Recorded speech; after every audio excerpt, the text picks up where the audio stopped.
پیارے بچوں، ایک دفعہ کا ذکر ہے، ایک جنگل میں ایک بڑے درخت پر ایک فاختہ رہتی تھی۔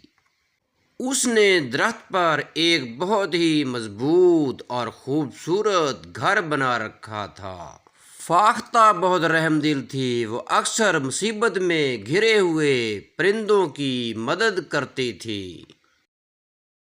اس کی رحم دلی کا چرچا دور دور تک جنگل میں تھا۔ ایک دن تیز بارش میں کالو کوا گر گیا۔ اس نے سوچا، میں فاختہ سے مدد کی درخواست کرتا ہوں۔ اس نے فاختہ کے دروازے پر دستک دی اور اندر آنے کی اجازت طلب کی۔ فاختہ آپی، باہر موسم بہت خراب ہے، مجھے پناہ کی تلاش ہے، آپ مجھے اپنے پاس پناہ دیجیے۔ فاختہ تو رحم دل تھی، اس نے کوے کو اندر آنے کی اجازت دے دی۔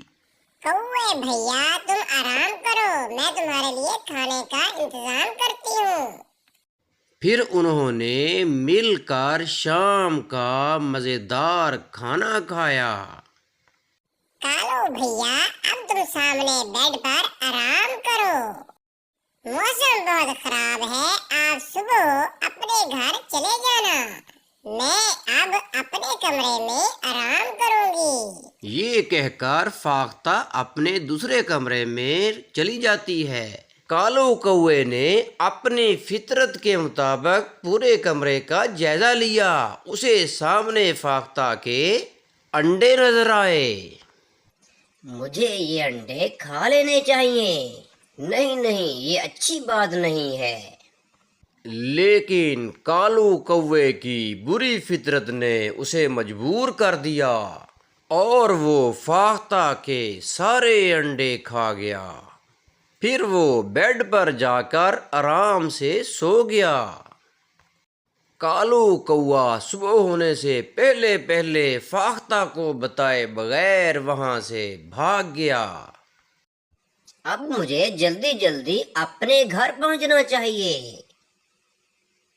صبح جب فاختہ اس کمرے میں آئی تو کالو کوا وہاں موجود نہیں تھا۔ اس کی نظر اپنے انڈوں پر پڑی۔ ہائے اللہ، کالو کوا میرے سارے انڈے کھا گیا۔ کالو کوے نے اچھا نہیں کیا، اللہ کی طرف سے اسے سزا ضرور ملے گی۔ آج فاختہ بہت اداس تھی۔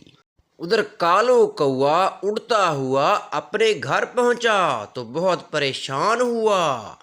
اس کا گھر طوفانی بارش میں گر چکا تھا۔ اس کی بیوی ملبے کے قریب ہی بے ہوش پڑی تھی۔ مجھے ضرور فاختہ کی بد دعا لگ گئی ہے۔ اس نے اپنے انڈے دیکھ لیے ہوں گے جو میں کھا کے آیا ہوں۔ کالو کوے کو اس کے گناہ کی سزا مل چکی تھی۔ پیارے بچوں، اس کہانی کا اخلاقی سبق ہے، جیسا کرو گے ویسا بھرو گے۔ پیارے بچوں، کہانی کو لائک اور چینل کو سبسکرائب ضرور کیجیے گا۔